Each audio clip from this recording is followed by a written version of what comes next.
Hey everybody, welcome back to the shop. We are on part two. We're going to do the front suspension, the Kelltrac adjustable front struts, and BMR front springs. Um, the last video we did the rears with the Viking dual adjustables, BMR rear drag springs, and BMR camber control arms. I should say adjustable camber control arms. Well, as in the last video, I kind of showed how these go together, but they come with these bump stops. You want to put this white plastic ring they give you on first. It just slides on. There's nothing to it. These are the front springs. So what I have to do though is I have to get the stock setup off first because I need the isolators and the top strut hat so that I can transfer it to the new one. So basically got to get this strut off of here and get to assembling the new ones. So first thing you're going to want to do is get the caliper off, and you can rest it up there or I just hung it with some wire. That's disposable. I just cut it off and I'm done. So now you're going to need to get, in my case, I got to replace this clip that's holding the ABS. I have some other ones, but you would have to pull this off of the strut and then disconnect your end link and your two bolts here. And these are like pressed in kind of, so you got to kind of hammer them out. If they don't hammer out easy, I am going to use the air hammer. Okay, so for down here, this is basically 18 millimeter nut. This is 8 millimeter here. And if you want, once you break the nut loose, you can hold it with a wrench and spin it with an 8 millimeter here if you want to get it off quicker. And then these here, I was able to take the nut off with a 24 millimeter on this side and then 13/16 on the back side, are equivalent in metric. The bottom bolt ended up spinning in the hole, so that's going to come right out, and I'll just have to knock this one out, the top one. So we'll see how easy. Not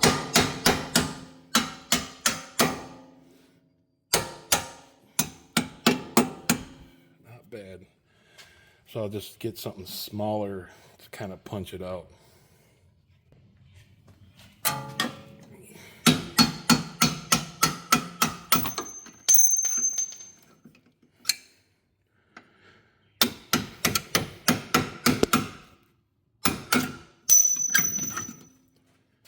And now I just got to take the top 3 nuts off the top. So here's your 3 nuts here.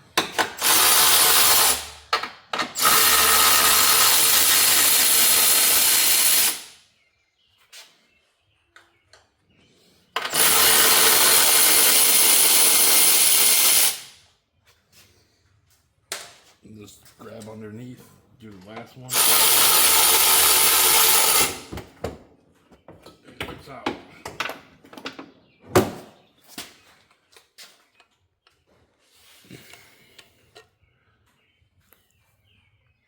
So now the next thing to do is get the trusty old spring compressor.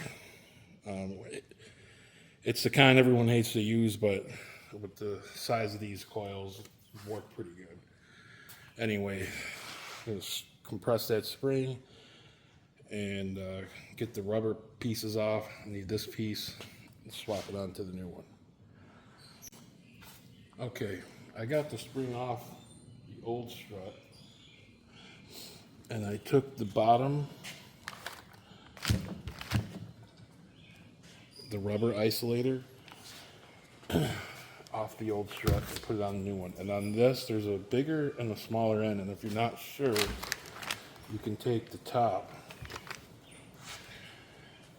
and fit it to here. And if you put it on the wrong side, it won't even come close to going in. So this side is the side.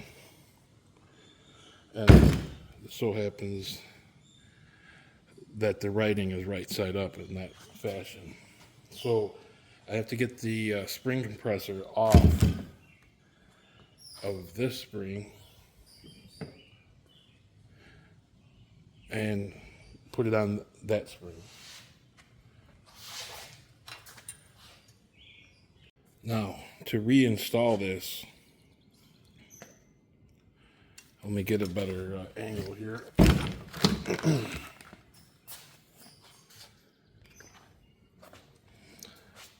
I put the compressor on upside down so that I can get the spring where I need it. You want this resting on the edge here. And I'm gonna have to use a wrench to back this off, but because the bottom is too wide for me to put, I didn't care the other way if I scratched up the other strut. So that's just how I did it. But they give you a nut, and I have to take it back off.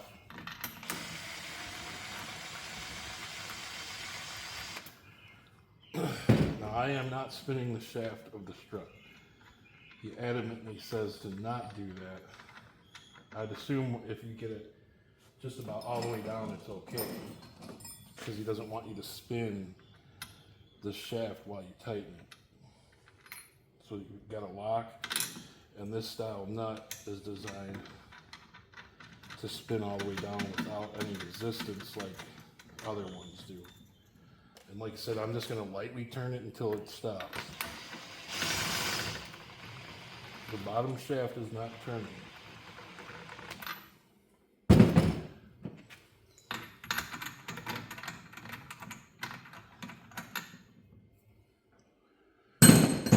And we're going to have to get something in there, tighten that, and hold this.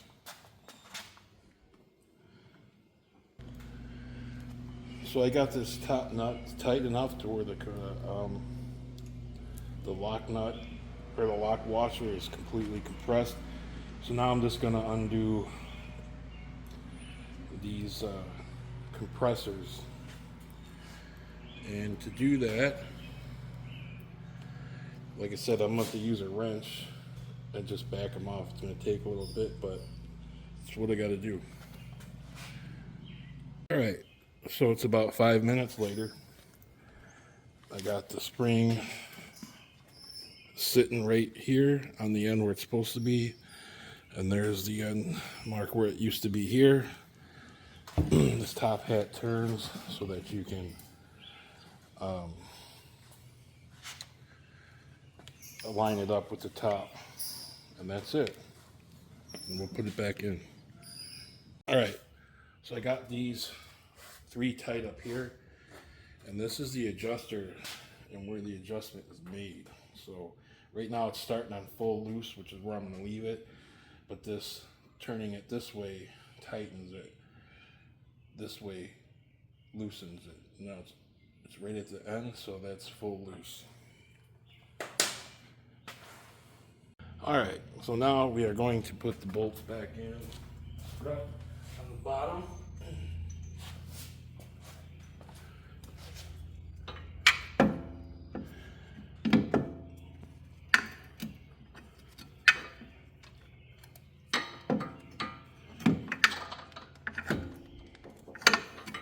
Maybe.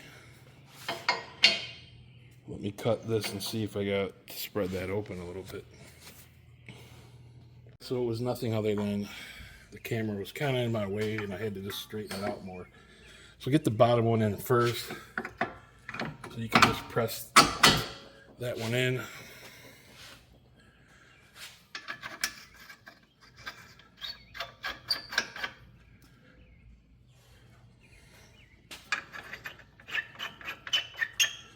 And now I'm going to fix the 2 hold downs that were missing, or that were broke off.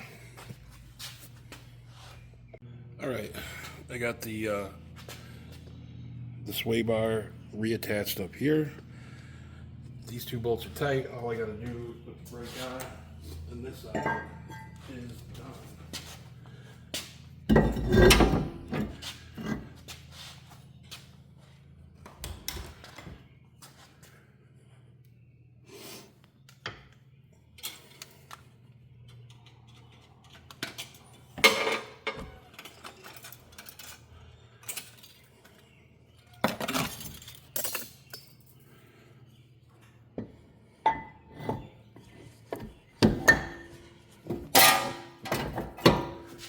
On the back, there's two 15mm bolts.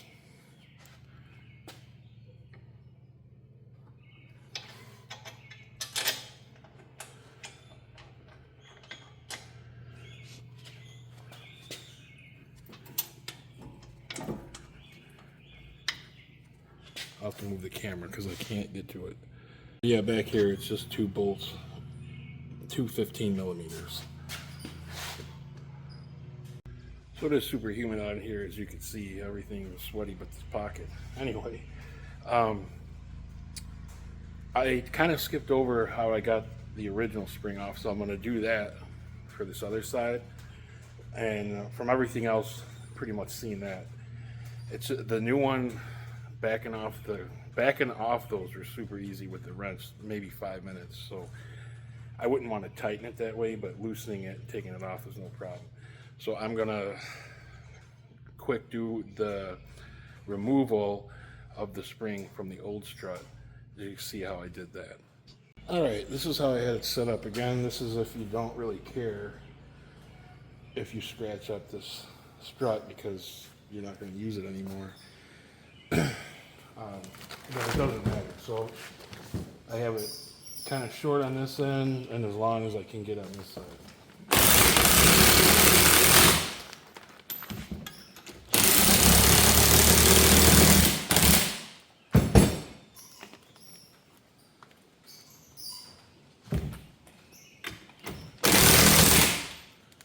I'll let it be loose.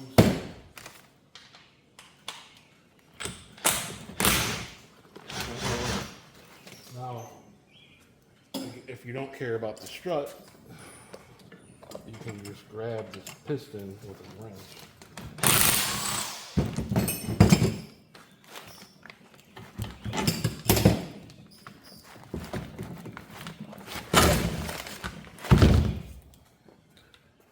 And that's start to finish. So here it is back on the ground, the final resting height.